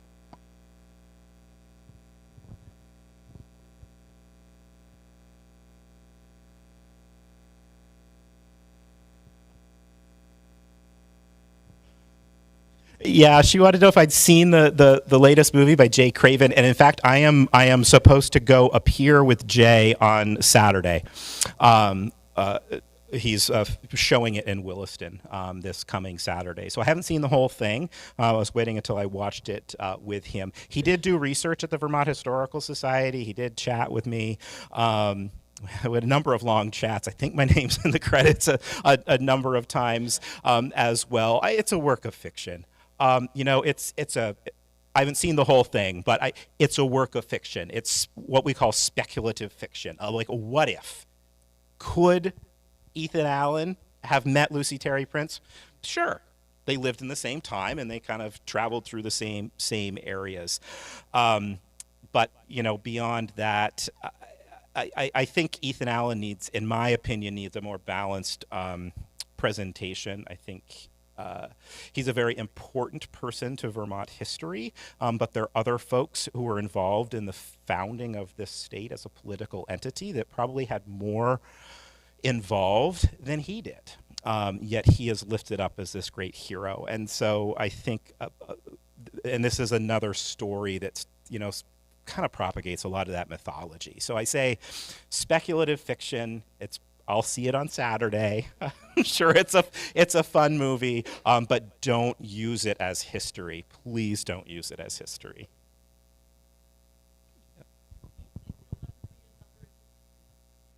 Do I think there'll ever be another History Expo? I loved History Expo, and I only did one.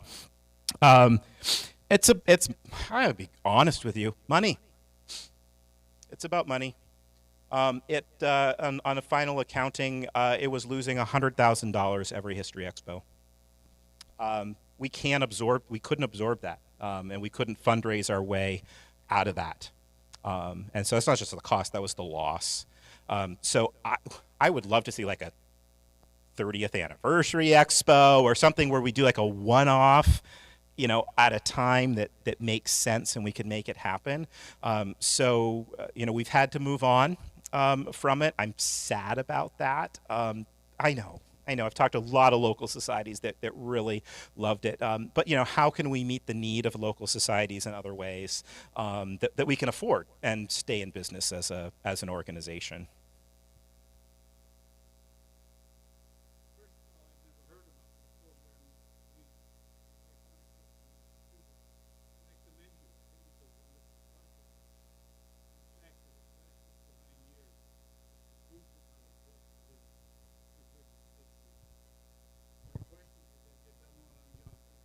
Have I done one on John Deere? Yes. It was like the 6th one that we did. So hop online and check out. And that was back in the day when we were still hauling artifacts around. So I actually had a little patent model for a Deere plow that we have in our collection. I think as everybody knows, John Deere was born in Vermont, and he worked in Rutland and in Middlebury. He invented all his stuff out in Indiana. So, what he's famous for didn't happen in Vermont, but he's from here. So we'll claim that. And yes, I did. So go online on our website and check that one out. It's under the dot is under Middlebury. Yeah.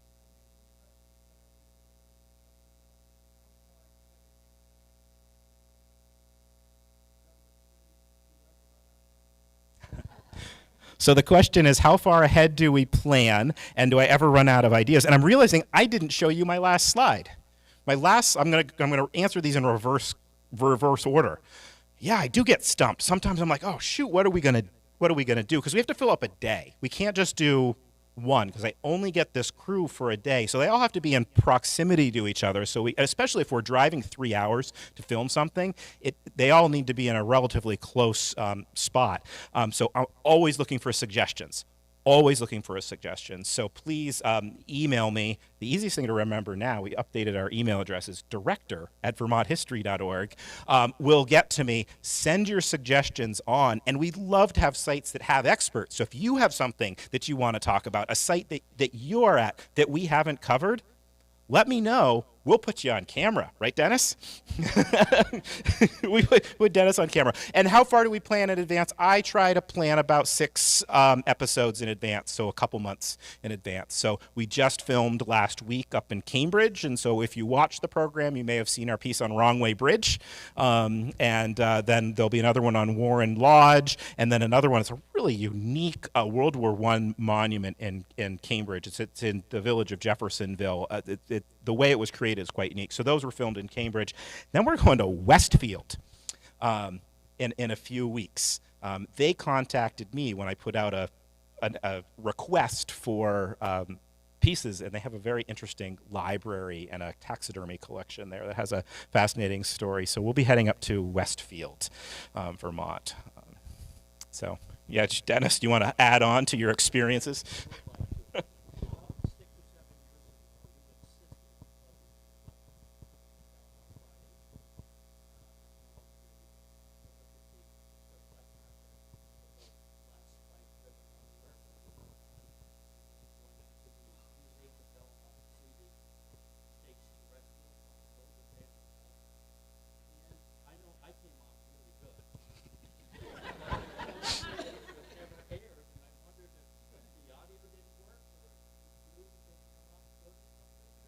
They aired, and they're on our website. So go look. No problem. Sorry. One more. One in the back here.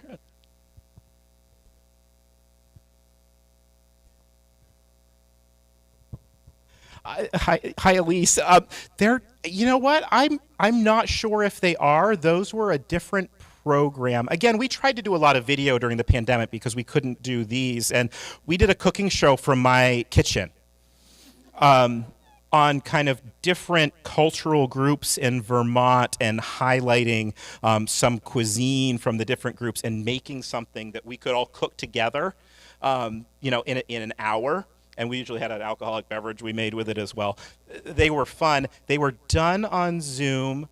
I think they were recorded so that members could watch them afterwards. So I will check with Amanda and see if those are available. So that's a good reminder. So yeah, cooking shows. That was new for me. Right out in my own home kitchen with a webcam.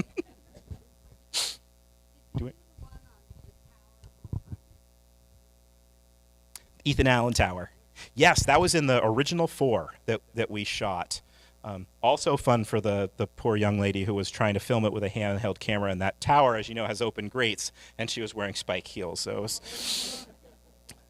that was a special one. We did the tower. We also did the Ethan Allen homestead as well. So you can watch those in tandem if you would like to kind of get information on Ethan Allen from 2 different directions. Do you want to go with one more?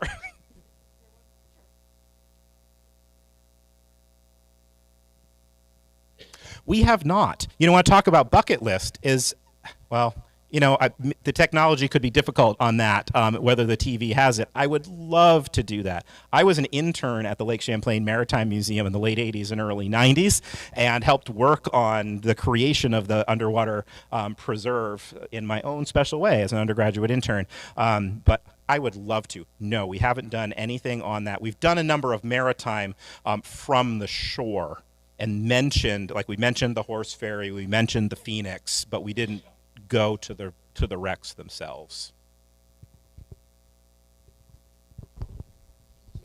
Well, thank you again, Steve. Right ahead.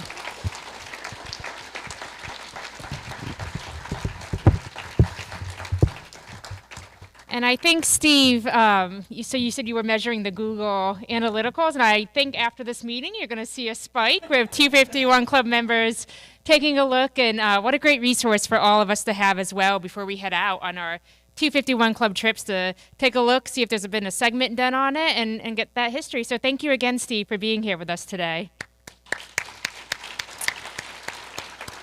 Okay, so I think up next, a board member wanted to say a few words. This is Steve Mason, a board member of the 251 Club of Vermont.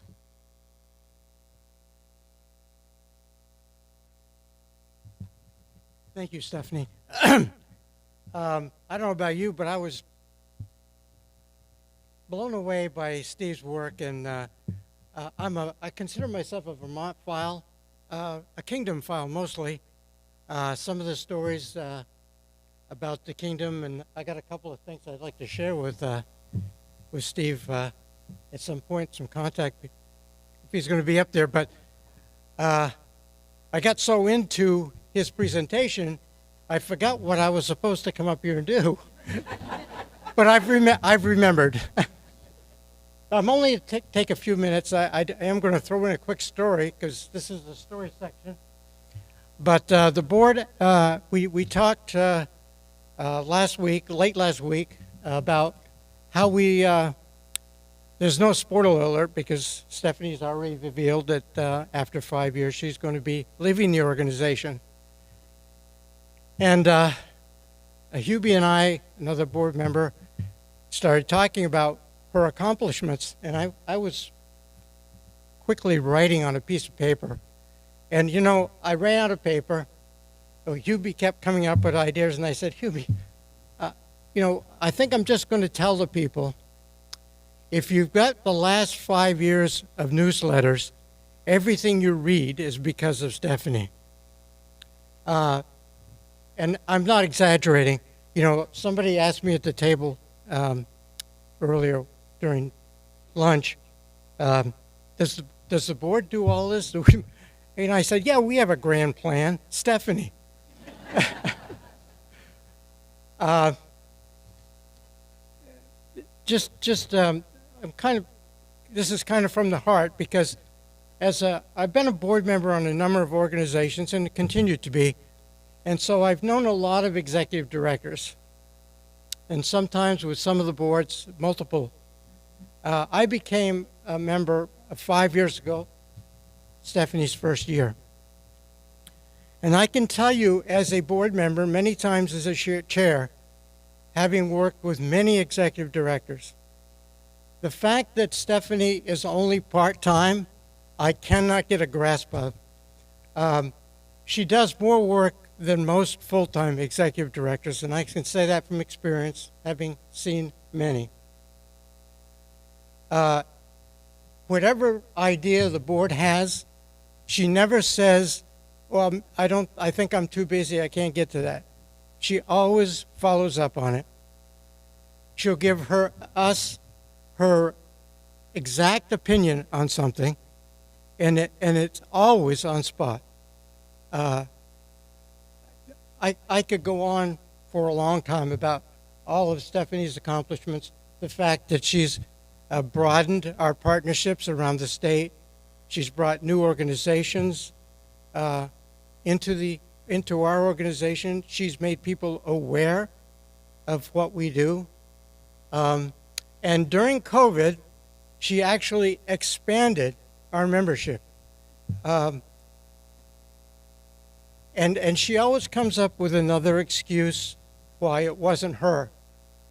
And what that tells me is it was her. Yeah. So I, on behalf of the board, Stephanie, I wanted to thank you from, in all sincerity, from the bottom of my heart. The fact that Stephanie has agreed to stay through the end of the year is another indication of her commitment to the organization. I've had executive directors call me the night before they were not going to be in the next day because they were done. Rarely does one give us 4 or 5 months notice because she was thinking about the organization and really all of you. And she said, as she looks out, she's seen many friends. Well, I hope the many people that she sees as friends also consider themselves her friends as well as friends of the organization, because we exist just because of you. I saw people taking notes on where they wanted to go next, and I was with you. I did the same thing. I did my 251 50 years ago this year. In 1974, it took me 2 years and 3 motorcycles.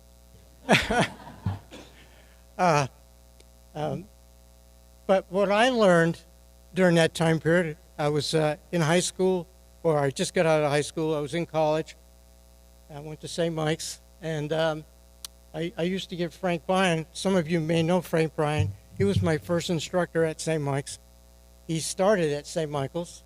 He, of course, finished a fabulous career at UVM. But I'd come in on Monday morning. His class was my first one Monday morning, and I always use the excuse that I'm late because I was trying to complete my 251. And Frank said, yeah, I got you.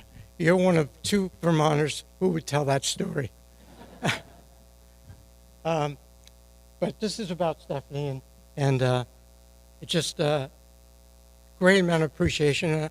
I hope all of you or some of you will step up to Stephanie after this is over and tell her how important she's been to you and to the organization. Thank you.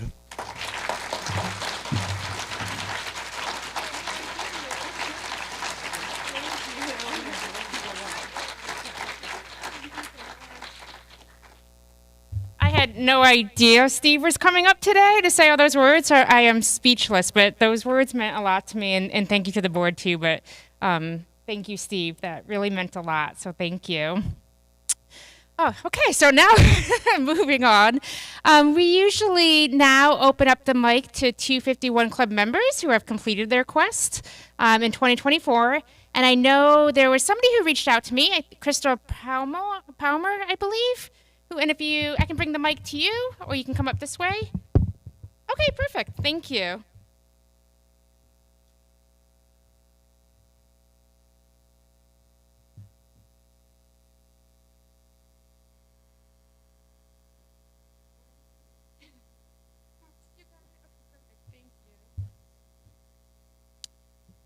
I joined 251 in 2019 on the purpose of trying to find what Vermont has to offer.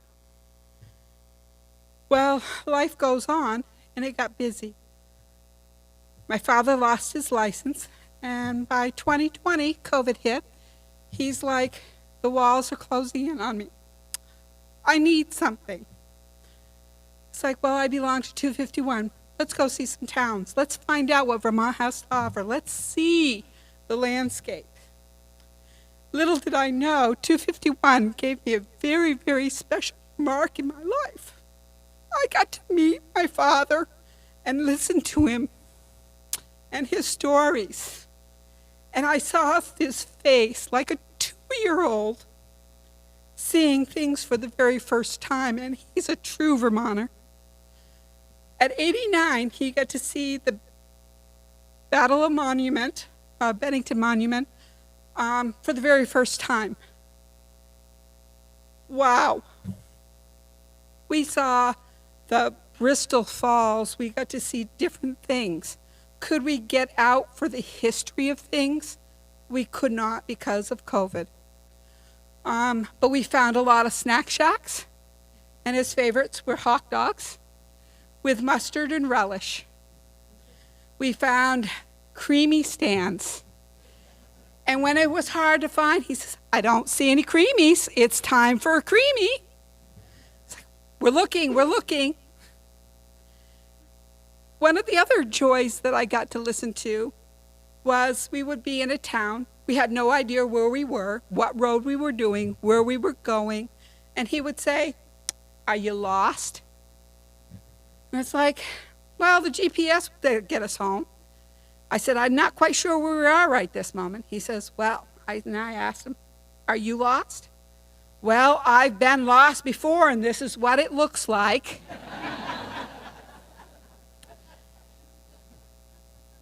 In June of 2020, he fell. It was the last of his walking. I lost my father on July 16th of 2021. I have not been able to bear myself to get into the car and travel all these places without my travel buddy. But I remember his voice saying, Crystal, get your mother out. Do these things with her. She refuses, but I'm vowed to determine to carry on our legacy because we've gone to the towns twice. For each town did we get to experiment of knowing what the histories are. No, we did not. Do we remember every town we went to? No, but we've done an awful lot of roads, and I did Google lots of road names that are strange and unusual, and got to see bear crossings. We got to see the falls. We've got to see most of the lakes. Little did we know there was a Lake Hortina down by Rutland. Very unusual. But a friend of mine, after my dad passing, made myself a memory bear. This is Morris the bear, and he travels with me everywhere. So this is my first meeting, and I decided I would make sure I got him his ball cap of Club 251. And he sits in the back seat. Sometimes he comes up in the front seat with a seatbelt on, and we travel. Have I traveled a lot? No. But Morris, we will.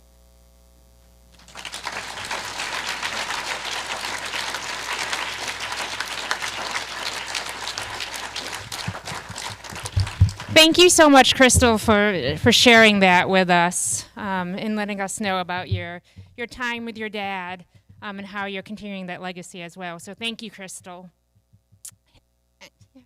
Any other members who wanted to share anything today about completing their quests? No? Okay, great. Well, then, now is the time for trivia, which I am going to introduce another board member, Hubie Norton, who puts together the trivia questions. And then after trivia is the raffle picking, and then we adjourn. So, and thank you to Hubie for all the work that you do with this trivia, too. I know it takes a good amount of time, so thank you.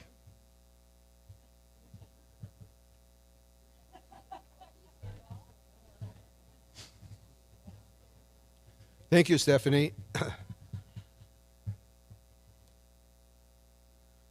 I was thinking of an idea for Steve, and it's too bad that you can't record odors. And what brought to mind was, how many of you recall driving down Pine Street in Burlington past the maple plant and smelling that maple? Or being in Orwell when the wind was just right from that Ticonderoga paper mill over there? Similar to the smoldering wood chips at the Burlington McNeil plant. So, yeah, maybe there's an opportunity for odors some way. But anyway, yeah, I went around to a few tables. I have accepted a few bribes. So anyway, let's get on with this. The first question: the Post Mills Airport is in what town? Thetford. Correct.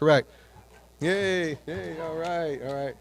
I thought that was kind of an easy one. That, by the way, Post Mills, that's also the home of the Vermontosaurus. that was mentioned to me just a bit ago. It's a wooden sculpture, 122 feet long, and so on. Anyway, the Vermontosaurus. So you're in Vermont Route 102 in the county seat of Essex. What town are you in?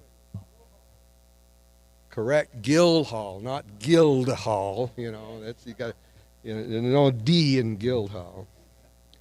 Traveling westerly from Danby on Vermont State Route 133 brings you into what town?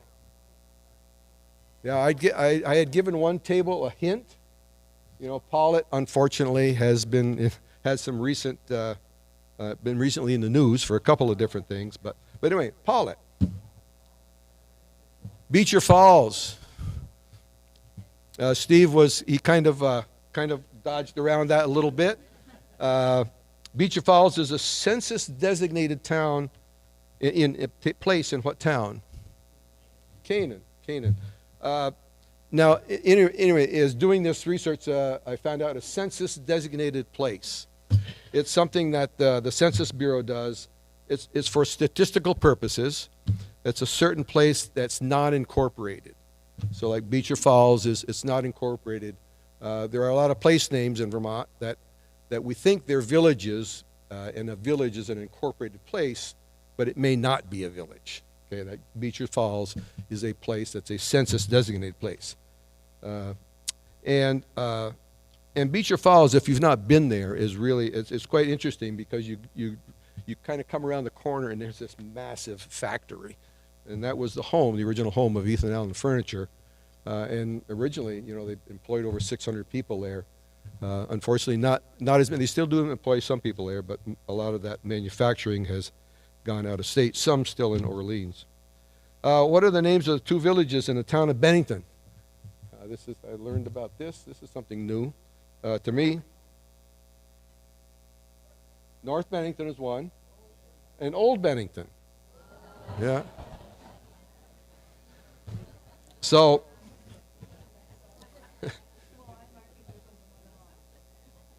there used to be a village of Bennington, but that became, that was disincorporated in the late 60s, early 70s. Now, Old Bennington had a population in 2020 of 156. And the Old Bennington Cemetery, by the way, is interesting in that a lot of Revolutionary War soldiers are buried there, as well as our famous poet, Mr. Robert Frost, who had an epitaph that says, well, close. I had a lover's quarrel with the world. Yeah. The hamlet, Steve kind of bounced around this a little bit too. Hamlet of Island Pond got its name from a nearby body of water. What town is it in? Brighton. Yeah. Brighton is the town. And Island Pond, by the way, is another one of those census-designated places. It is not a village. Heading west over Roxbury Mountain. From Roxbury, you drop down into what Mad River Valley town? Warren. Yep. Warren. Yep.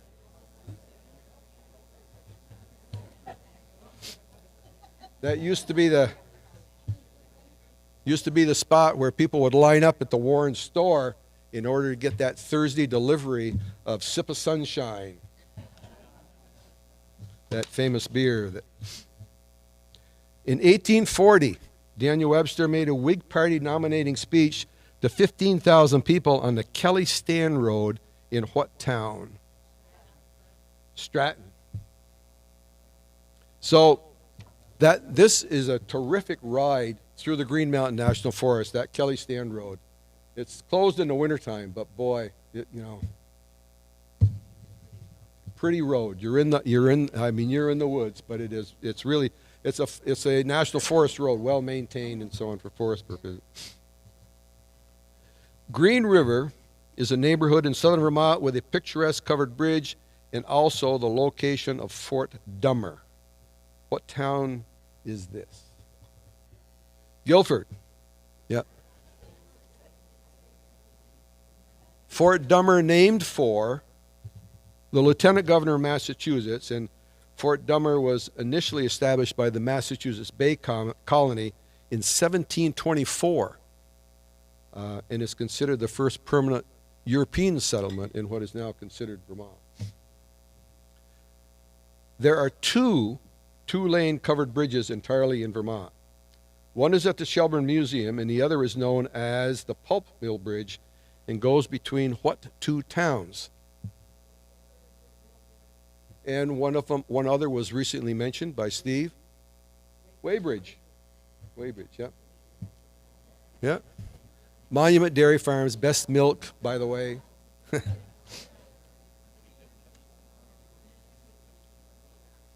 Yeah, it crosses over the Otter Creek, which, of course, is the longest river in Vermont. There has to be some horse people here, okay? So what was the name of Justin Morgan's horse? It rhymes with the name of Roy Rogers' horse, and the name is? Figure. See, there are some, I knew there were some more. You see, that's why this is you have to use the concentrated information. So, go figure. Go figure. It was Trigger. Yeah, it was Figure.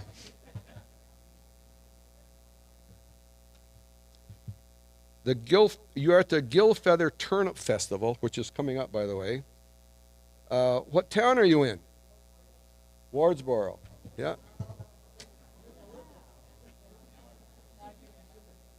Extra credit if you know that the gill feather turnip is a state vegetable. First grown in Woodsboro by a fellow by the name of Gill Feather. Yeah. 12 towns in Vermont that end with the suffix B-U-R-Y, like Middlebury. There are 5 of those towns that begin with S and end with B-U-R-Y. Name them. And I saw some folks said, well, I had 4 of them. What was the 5th one? Did anybody get all 5? Good, good. Because one of the purposes here is to try to understand the degree of difficulty of these questions, you know. So do we need to make them a little more difficult or a little easier? So the answers are St. Johnsbury, Salisbury, Shaftesbury, Shrewsbury, and Sudbury. Okay. So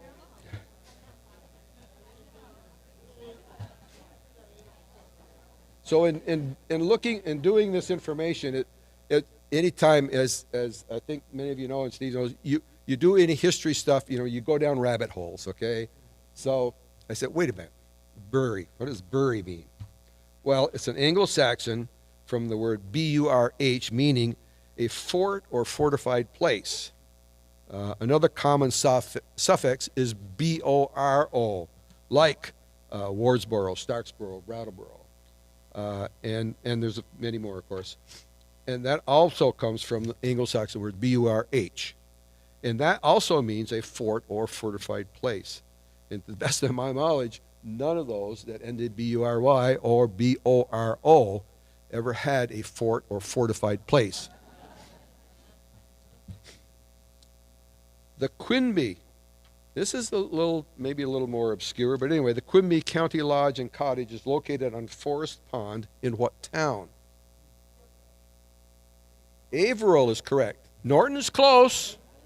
Close. You get credit for being in the right county, okay? But Averill. Averill is one of those unincorporated towns in Vermont.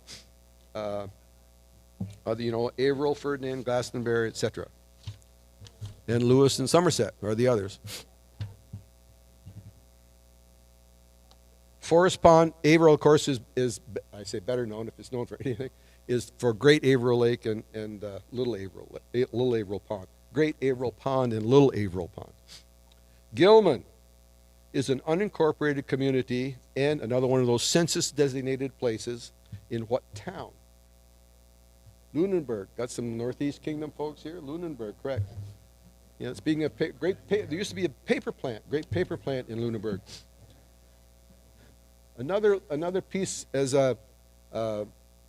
in doing some of this research, estimated population of Lunenburg in 2022 was 214. Or excuse me, Gilman, that place is 214. Now, there's a story from World War II, if some of you may recall, about there were 4 chaplains on a troop ship going to Europe, and it was hit by a torpedo and was sinking. And these 4 chaplains gave their life vest to those other soldiers.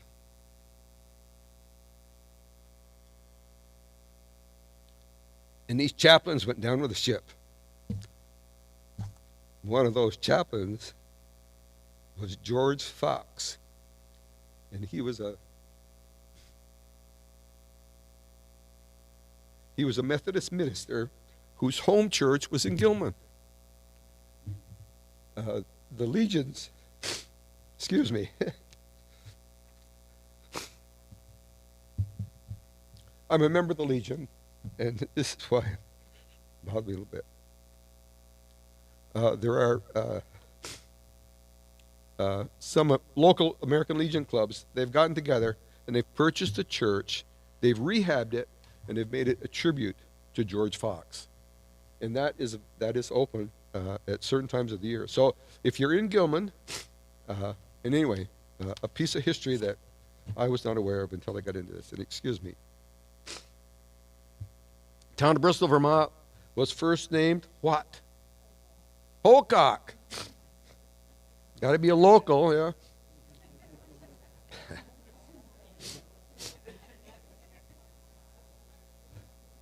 They have every year they have I think they call it the Pocock Festival or whatever every year. So anyway, that name is to honor a British admiral, Sir George Pocock, who distinguished himself in naval battles in India and South America. The name was changed to Bristol by an act of the legislature in 1789. Of course, that was before Vermont was even a state.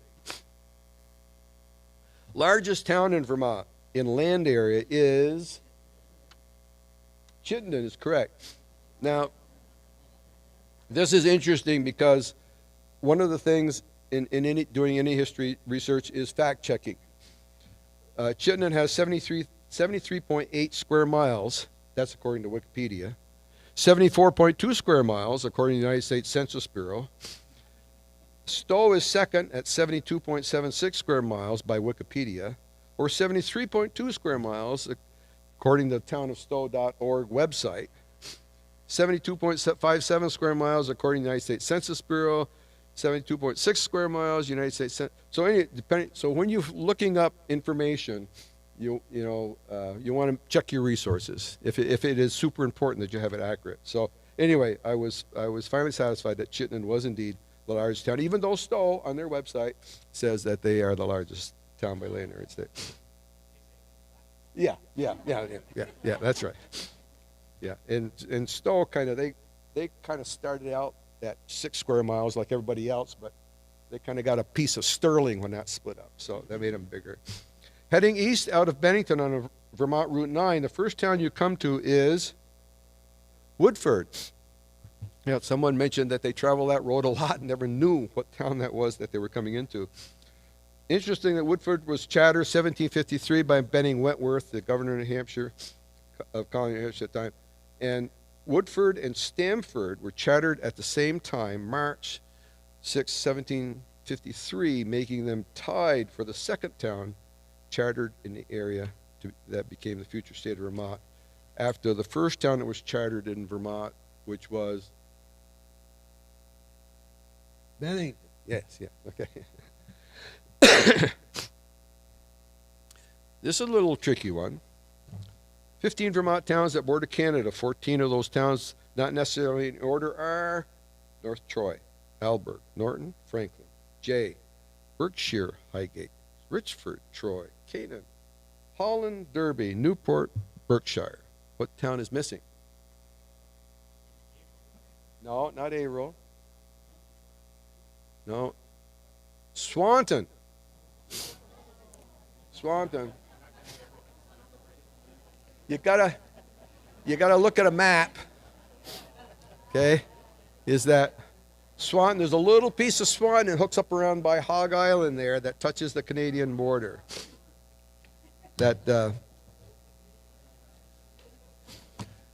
And last but not least, the hamlet of Goose Green is in what town?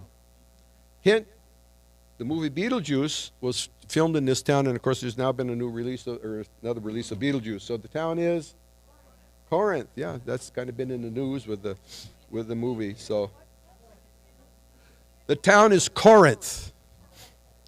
And Goose Green was named, and of course this could be one of those urban myths, who knows, for the color painted on the feet of geese as they were headed to market in Boston. So maybe that's a way that they could differentiate their geese from the next town over or whatever. But anyway, Goose Green because of geese feet. So let us know, if it's too hard or needs to be harder or whatever.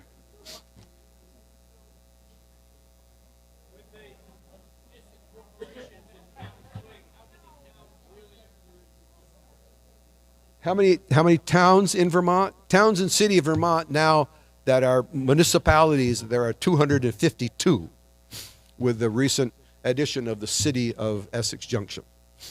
So, and of course that does not count the Gores or the Grant. Thank you.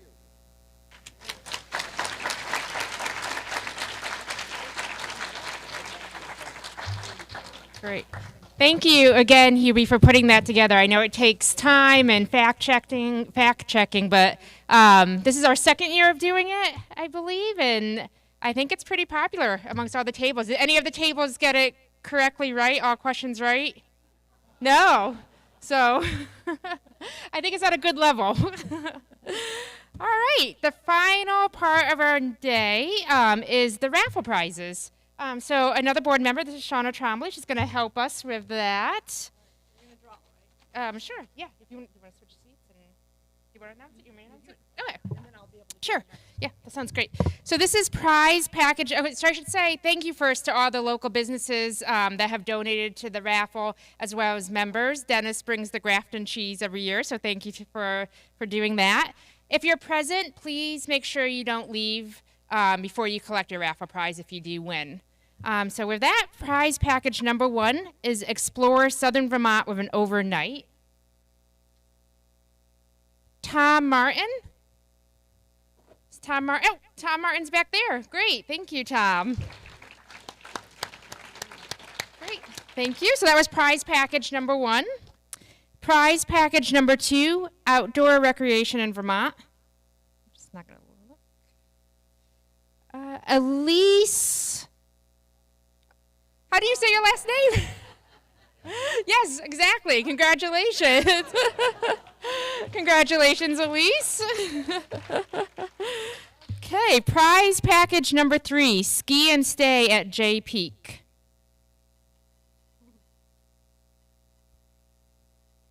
Mel Michael? Oh, all right. Congratulations. Okay. Prize package number 4, Museum Hopping and Drinks. Let's see. Beth Howard, and she might also be online. I should say the folks who are live streaming also could participate in this, so I believe she's online. It's up there.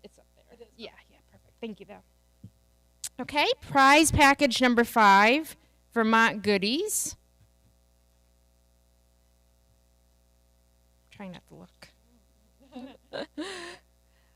Oh, Drew Nelson. We know Drew, former board member of the 251 Club. Prize package number 6, more Vermont Goodies. Oh, sorry, I can't see. There we go. Let's see, Charles Horvath. And he might also be online. I think he is, so congratulations to Charles. Prize package number 7, A Day in Shelburne. There we go. There we go. Deanna Briggs. Oh, congratulations. Okay, Okay, so for these next two, we have two more prize packages, and you do have to be present to win. So if the person is not in the room, we will draw again then. So this is prize package number 8, Vermont Country Store gift basket and Grafton cheese. Let's see. Sally Reynolds. All right, great. Congratulations, Sally. And then for the last one, breakfast cheese and maple syrup. Okay. Oops, do I have two? Richard Tracy. Wait, right there. Great. Congratulations. Well, great. Thank you again to all the businesses, and thank you to all of you for buying raffle tickets too. As I said, this is our only fundraising event of the year, so we very much appreciate your support. And so with that, we are at the end of the annual meeting. Thank you again to Steve for being our guest speaker, and to all the board members for helping out, and for all of you for being here and being such great members of the 251 Club. Oh, thank you. Thank you so much. Thank you, everybody, and we'll see you next year. Thank you.